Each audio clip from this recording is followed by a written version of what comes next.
Bonjour à tous et bienvenue à Rio. Nous sommes aujourd'hui sur Rio Centro, exactement dans le quartier de Catete, et je vais vous emmener voir le Palacio de Catete, mais qui s'appelait avant le Palacio de Nova Friburgo. Pourquoi? Parce que c'est le baron de Nova Friburgo, qui est une ville qui est un petit peu plus dans les terres et un peu en altitude. Son nom se prête bien à l'altitude. Et vous voyez derrière moi, voilà, le palace qui a été construit par le baron de Nova Friburgo et qui a laissé un très beau jardin à l'intérieur. Voilà, je vais regarder, tac. Voilà, hop, je ne sais pas si vous voyez. Voilà, un très beau jardin où je vais me poser. Et puis, je vais vous présenter un petit peu ce que je pense des artistes, de l'art. Et ça va être l'occasion de remettre un petit peu ça au goût du jour dans nos vies, puisque ça se place un petit peu en ce moment chez moi. Donc je vais en profiter pour vous en parler un petit peu. Et puis je vais trouver un banc où je vais être tranquille pour pouvoir parler. Et je vous montre encore le parc. Voilà. Tac. Voilà un joli parc au milieu de la ville. On se retrouve tout de suite sur un banc. Voilà, bonjour et bienvenue à tous. Vous êtes sur la chaîne du temple bouddhiste à Gente da Praia, à Rio de Janeiro. La Praia, oui, à Gente da Praia, les gens de la plage. Et nous sommes aujourd'hui dans un endroit de Rio Centre avec un petit côté spécifique, c'est que beaucoup de grandes décisions se sont prises derrière moi. C'était plutôt au début du siècle passé, notamment l'entrée en guerre du Brésil en 1917. Et tout cela pour vous expliquer que tout ce qui tourne autour de l'art et des artistes est autour de moi en ce moment. Donc je vais en profiter pour faire une vidéo sur l'art et sur les artistes pour vous expliquer un petit peu tout ça et vous montrer comment même dans ces points-là, dans ces choses-là, nous subissons les inversions que nous avons aussi bien dans nos sociétés, au niveau du commerce, mais également au niveau des artistes. Alors tout d'abord, peut-être, ce qui serait intéressant, c'est de voir une petite chose, juste avant ça. Vous allez voir, je suis allé danser hier le Forró, donc c'est une danse traditionnelle du nord-est du Brésil, mais qui est allée un petit peu partout dans le Brésil maintenant. Et je vous ai fait une petite vidéo, je vous la mets à la fin, ça ne sert à rien que je vous la mette maintenant. Mais vous allez voir comme la danse aussi est quelque chose de très important et c'est aussi un art, la danse, comme la musique, comme le dessin, comme l'architecture. Tout ça c'est de l'art et il y a une façon de faire les choses, c'est de le faire dans l'harmonie justement. Harmonie, on retrouve art, même si ça s'écrit pas pareil, mais c'est drôle à voir. Donc peut-être devrions-nous nous poser la question en premier, qu'est-ce que l'art? Alors, je vais prendre ce que moi je pense être l'art. Pour moi, l'art, c'est la façon d'exprimer quelque chose de façon harmonieuse, en syntonie avec et en harmonie avec ce qui m'entoure, et qui va être bien sûr spécifique à chaque personne. C'est-à-dire que vous avez des personnes qui peuvent l'exprimer avec leur voix, vous avez des personnes qui peuvent l'exprimer avec leurs mains, dans l'art de faire les choses. Vous avez des personnes qui peuvent l'exprimer par la pensée, l'art de penser, par l'écriture. Voilà, il y a plein de façons de pratiquer l'art. Et je vais le rapprocher un petit peu du Do. Parce qu'en fait, le Do, c'est ce qu'on a dans le côté oriental. Et le Do, c'est l'art de faire les choses. Et nous pouvons aussi parler un petit peu, c'est quelque chose qui commence à arriver un petit peu dans les médias, etc. Ce qu'ils appellent le flow. Le flow, c'est quoi? C'est quand vous êtes totalement absorbé dans ce que vous êtes en train de faire et vous n'êtes plus ni la chose que vous êtes en train de créer ou en train de faire, ni vous-même. Vous êtes un mélange de tout ça. Alors, est-ce que la science est en train de trouver la façon dont l'être humain et son cerveau peut s'intégrer totalement à certains instants dans le monde qui l'entoure? Je pense que oui. Ils appellent ça le flow, mais on va dire que on redécouvre un petit peu peut-être une certaine forme d'éveil où c'est plus votre ego qui dirige, vous êtes complètement fondu dans ce qui vous entoure et je dirais dans ce que aussi vous êtes en train de faire. Et le bouddhisme Dzogchen, c'est vraiment d'essayer de trouver ça, trouver la façon de vivre dans la vie, dans le flow, et sans forcer, à ce que les choses coulent. Si je suis là aujourd'hui en train de vous parler de ça, je ne l'ai pas du tout anticipé, ça s'est tout passé maintenant, il y a à peu près 20 minutes, et je me suis dit tiens, je vais faire une petite vidéo sur l'art, parce que voilà, c'est ce que je rencontre en ce moment, et je suis dans le flow de ça en ce moment aussi.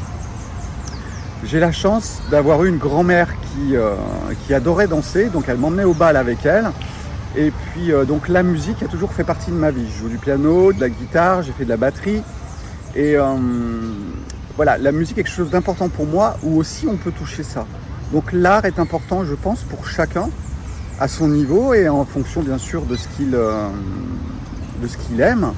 Et c'est la façon quelque part d'exprimer sa danse dans la vie. Voilà, c'est un petit peu comme ça. Et voilà, j'étais content hier soir de pouvoir aller danser parce que ça faisait quelques temps que je n'avais pas dansé. Normalement, je danse plutôt le rock'n'roll, mais j'ai fait aussi toutes les danses de salon. Et là, je vous avoue que pour une fois, j'étais débutant. Ok, il a fallu que je mette ma fierté un peu de côté. Et puis, d'habitude, je suis plutôt à un rôle qui est totalement différent avec ma cavalière. Mais bon, c'est comme ça. Donc voilà, ce côté de l'art, c'est vraiment essayer de trouver ce moment où on lâche tout et on est dans ce qu'on fait. Alors ça demande bien sûr une certaine pratique et je dirais une certaine technique aussi, même si on peut marcher dans la rue d'une façon artistique, sans aucune technique. Mais pour ce qui est de l'art de la peinture, ce qui est de l'art de la musique, eh bien oui, ça demande un entraînement pour que votre corps en finisse par oublier ce qu'il est en train de faire, tellement ça a été répétitif et du coup vous le sentez à l'intérieur de vous. Donc voilà, cet art, je pense qu'il est vraiment très important. Il est exprimé autour de nous par les artistes, je vais en parler après, et je dirais que il y a quand même une grande inversion aujourd'hui au niveau de l'art, parce que les artistes, ils nous font aussi ce qui vibre. Et s'ils vibrent à l'inverse, eh bien en fait tout ce que l'on va voir va être à l'inverse. C'est le cas de la musique, c'est le cas de beaucoup de choses aussi dans la peinture. Et moi, je vous avoue que j'accroche pas trop à tout ça. Et j'ai préféré donner de l'argent à un artiste et un bon artiste pour peindre mon camion, plutôt qu'aller à Rock in Rio, qui est ici et qui coûte une fortune, et qui ne sera qu'une journée passée à danser le rock et écouter de la bonne musique, parce que j'aime aussi le rock, il n'y a rien à faire. Mais voilà, mon choix a été fait, ça a été de donner et de privilégier un artiste. Et maintenant, je vais vous parler un petit peu des artistes. En même temps, je change de main et je change de vue. Comme ça va vous permettre de voir un petit peu ce qui est autour de moi. Et c'est vraiment très joli, un joli parc dans la ville. Et je pense que je vais aller visiter ensuite le Palace qui ouvre à 10h. Donc, il me reste encore un petit peu de temps. Donc, les artistes, si on regarde bien aujourd'hui ce qui se passe, eh bien, je pense que les vrais artistes qui ont le sens de beaucoup de choses ne sont pas forcément beaucoup aidés. Et ça, on le comprend très bien puisque le système inverse tout. Et il est normal que les mauvais artistes, ou du moins les artistes dans la destruction, soient beaucoup plus présents que les artistes qui sont dans la construction. Et c'est pour ça que la vie, je trouve, est très difficile en ce moment pour les artistes et qu'il est bien, si vous le pouvez, de les aider du mieux que vous puissiez. Voilà. C'est pour ça que dans ce temple bouddhiste, Pascal essaye de prôner un petit peu tout ce qui est le théâtre, l'art du maquillage, du film. Et je trouve ça très bien parce que l'art fait partie de la vie et permet à l'être humain de sortir un petit peu de son train-train quotidien pour exprimer quelque chose qui est profond. Puisque quand on regarde par exemple la samba, ça vient vraiment de l'Afrique.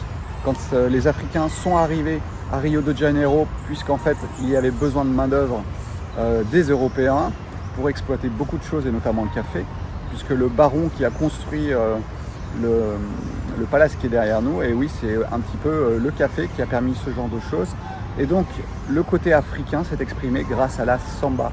Donc la danse par exemple vient exprimer, je dirais, votre lien au monde. Et si vous aimez danser, si vous arrivez à vous perdre dans le fait de danser, eh bien vous êtes dans l'art de dansez et vous devenez vous-même un artiste. Parce que ce qu'il faut bien comprendre, c'est que les artistes, il y en a qui sont à l'extérieur, c'est vraiment les super bons. Et puis chacun peut aussi devenir un artiste s'il aime faire quelque chose et le pratiquer. Alors vous pouvez être un artiste dans votre travail, vous pouvez être un artiste dans vos occupations, on va dire parallèles, mais je pense que voilà, il est important d'avoir aussi cela et ces couleurs-là dans notre vie, parce que voilà, être un artiste, c'est vivre avec une certaine symbiose dans la vie et la manifester à travers ce que l'on est et notre façon d'agir. Donc voilà, je pensais que c'était important de le signaler. Signaler ce qu'est l'art aujourd'hui. Malheureusement, je pense que voilà, il y a une inversion qui s'est créée aussi. Essayer de pouvoir aider ceux qui pratiquent leur art. Donc bien sûr qu'un robot, ça pratique pas grand-chose comme art, si ce n'est juste ce pourquoi il a été programmé. C'est tout l'avantage des êtres humains et de leur diversité et de leur couleur. Et il n'y a rien à faire. Un robot ne pourra pas faire de l'art de la même façon que le fait un être humain. Voilà, c'était assez court, mais c'était important, je pense, de le signaler. Je vous laisse, je vous mets derrière la petite vidéo sur le foro, la danse du foro. J'ai fait un petit historique. Et puis je vous dis à bientôt, ici ou là. Ciao, ciao, bye bye. Voilà, ce soir je me suis fait beau pour aller danser le foro. Alors le foro, c'est une danse brésilienne qui revient un peu à la mode au Brésil et qui était surtout originaire du nord-est du Brésil, des endroits très désertiques où la vie était vraiment pas facile. Et donc ce qui ressort normalement de cette musique, c'est quand même de la difficulté par rapport à la samba qui se veut quand même beaucoup plus joyeuse. Mais c'est revenu au goût du jour. Les gens du nord-est ont dû partir pour trouver du travail ailleurs et donc ils ont importé leur danse au niveau du Brésil et un petit peu partout. Qu'est-ce que je peux vous dire aussi sur le foro? Alors ça se danse à deux, ça peut se danser assez proche, mais pas forcément. Vous allez voir, il y a des passes de rock qu'on retrouve. Il y a, j'ai l'impression des fois un petit peu de valse, 1, 2, 3, même s'il n'y a pas exactement la rythmique de la valse. Mais voilà, si vous avez dansé le rock, ce qui est mon cas, en théorie, ça devrait bien se passer. Je me suis bien entraîné et j'ai vu plein de vidéos, je me suis entraîné à faire les pas. Il n'y a plus qu'à essayer maintenant et je rejoins 2 amis qui sont sur place dans un endroit spécial où justement on peut danser le foro. Alors à tout de suite et là-bas. Vous vous situez un petit peu où je suis à Cateté. Cateté, c'est au nord de Copacabana. On est dans le Rio Centro. Les quartiers sont jolis. Il y a des vieux bâtiments qui sont très très beaux de la belle époque à mon avis. Et même si certains sont fermés et un peu délabrés. Mais c'est quand même un endroit très très sympa. Alors ce qui me fait un petit peu bizarre, c'est que je ne connais pas les mœurs et coutumes du Brésil par rapport à la danse. Donc je vais me pointer, je suis tout seul pour l'instant, je ne sais vraiment pas comment ça va se passer. On va voir ça, je vous tiens au courant, on en reparle dans 2 minutes. Ciao. Bien voilà, alors en attendant mes amis et les musiciens, parce qu'ils ne sont pas encore installés, je peux vous raconter encore quelque chose sur le foro. Les consonances viennent vraiment du sud du Portugal. Et puis, on parle sur internet d'instruments indiens, ce grand tambour. Donc je vais vous filmer tout ça quand les musiciens vont commencer. Et la samba est vraiment normalement la danse du Brésil, mais elle est originaire de Rio. C'est de Rio que tout est parti. Et c'est vraiment avec l'esclavage que l'on a l'arrivée de la samba avec toutes les rythmiques de l'Afrique. Donc là, le foro est vraiment différent. Vous avez l'accordéon, vous avez un triangle. Je vois que le gars a pris son tambour. Donc vous allez voir un petit peu ça. C'est vraiment le bal musette du Brésil qui à une certaine époque était vraiment mal coté par les gens de la haute société. Et aujourd'hui, tout le monde s'y est mis un petit peu. Ce qui fait que le foro peut se danser un petit peu partout dans le Brésil. Et il n'y a pas que la samba au Brésil, il y a aussi le foro. Ciao.